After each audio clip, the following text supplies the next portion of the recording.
Hey guys, thanks so much for tuning in. Wanted to do a really quick video on a report that was released earlier this week by Onalytica, and it's on B2B influencer marketing. But before I jump into the data points, I wanted to just get something off my chest. Now, I've talked about this before and I've done videos on this, but I've always been kind of annoyed with the media in how they don't necessarily talk a lot about B2B programs. Now, maybe annoyed is too dramatic of a word, but I guess disappointed and I guess irritated also describe that.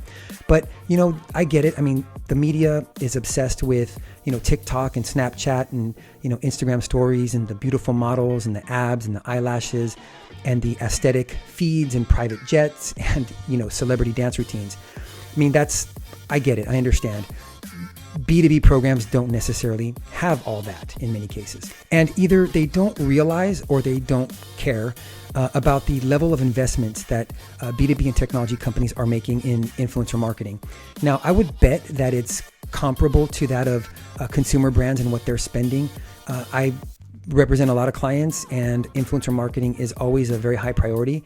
And so again, it's not as sexy, but in my opinion, it is a program and a practice that delivers ultimate business value.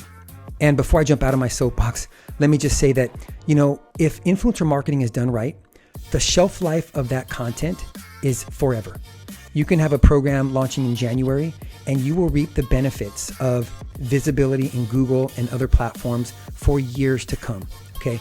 Now, the beauty about that is that if you read any Gartner reports or Forrester reports, the B2B buyer's journey, buyers spend a lot of time in Google searching for information. They want content that validates their purchase. They are seeking feedback. They want direction. They want white papers and case studies, and they're asking their colleagues and whatnot. So, in my opinion, again, and I'll promise this is the last point I'll make on this, that, B2B influencer marketing, again, it's not that, we don't have abs. Well, we do, but you just can't see them.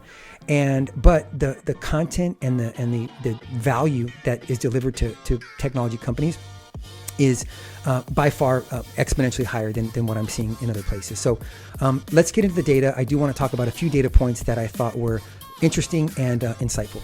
And this is somewhat of a unique report, mainly because the survey respondents are actually B2B and technology influencers. And they answered some very unique and interesting questions around how they prefer to work with brands, the different, activations that they've done in the past, and also how they like to be approached. So there's a lot of really good data in there that you can learn from. And the first data point that caught my eye was that 72% of influencers say that they would be willing to work with the brand for free. When I read that, I was like, okay, I need to email Alicia and get the raw data because I have tons of clients that would love to work with influencers for free. Now, I know that there's a strategy behind that, but I just found that to be interesting that they'd be open to some type of collaboration with technology brands. And another data point that kind of made me laugh inside was that 28% of influencers prefer that an internal brand or marketing or communications team reaches out to them for collaboration. Only 4% said that they prefer working with an agency. Now, I'm not sure if I should be offended by that or not.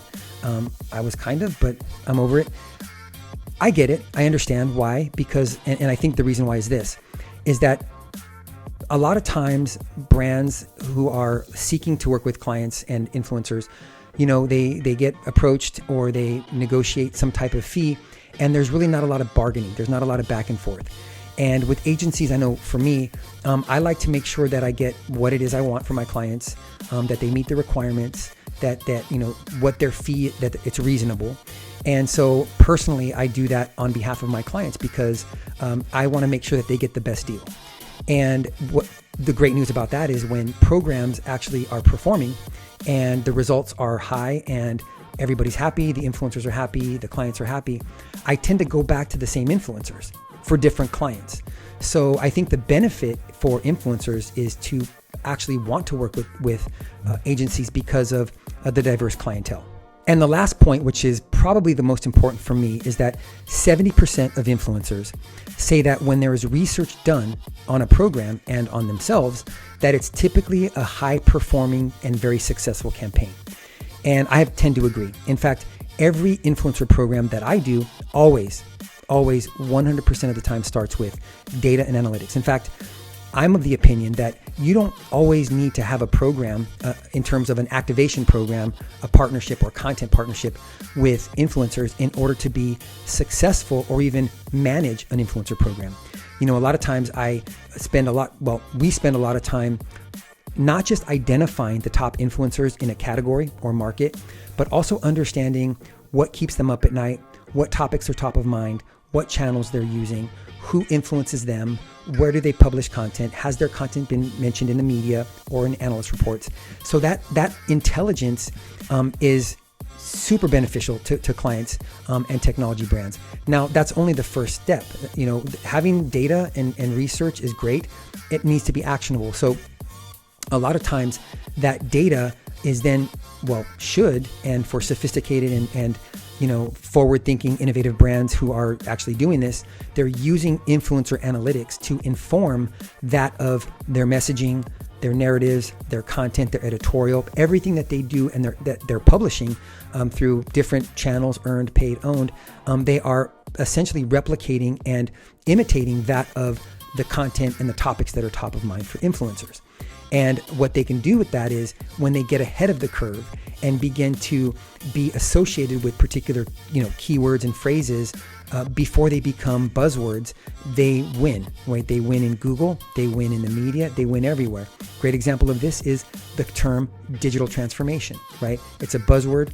Every brand wants to be associated with it, but there's only like 2 or 3 that own it from a own standpoint, from an earned perspective. And those are the brands that were listening to influencers early on and essentially adopting that language in all of their own content. And then my last point, which is kind of similar to my very first point, which is about Onalytica. Now, if you don't know Onalytica, I say this with 100% confidence.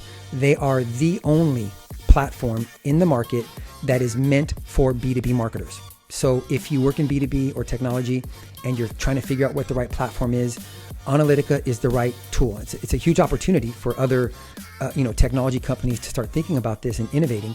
But for the most part, when you look at the landscape and think of like consumer influencer programs, where there is a part of it is built to identify influencers, but then also manage campaigns, there's probably 50 to 100 platforms out there, and they all, for the most part, do the same thing with different, there's nuances everywhere.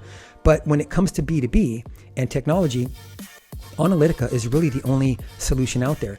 And they have 2 pieces to their platform. They have their influencer discovery tool, and they have their program management tool. I can't remember what it's called, but the discovery piece is meant to identify those topical based influencers. So think about, finding influencers who are developers talking about Python, or journalists who cover 5G. That is one way to segment and use their platform to, again, identify that top 1% that I talked about at the beginning of this video, which is based on the 1-9-90 model of influence. So, again, Onalytica, check them out. Link is below. The report is amazing. I highly recommend that if you work in B2B, that you download the report. It really is a blueprint for success, right? If you're thinking about 2021 and planning a program, look and see what the influencers, what they do, like what are their favorite things to do when collaborating with the brand, and build that into your program, right? And start thinking about who you want to partner with. I believe there are some influencers in the report, their names are there, so you can, and Onalytica does a great job at doing these lists every 2 or 3 months of certain influencers that are influential in topics like 5G or AI or blockchain, things like that. So again, thanks so much for watching. Appreciate your time. And again, download the report. Link is below. Subscribe to my feed. Like my comments. Like my video. Share my video. And do all that great stuff that YouTube influencers ask you to do. So thanks again and have a great day. Talk to you soon. Bye.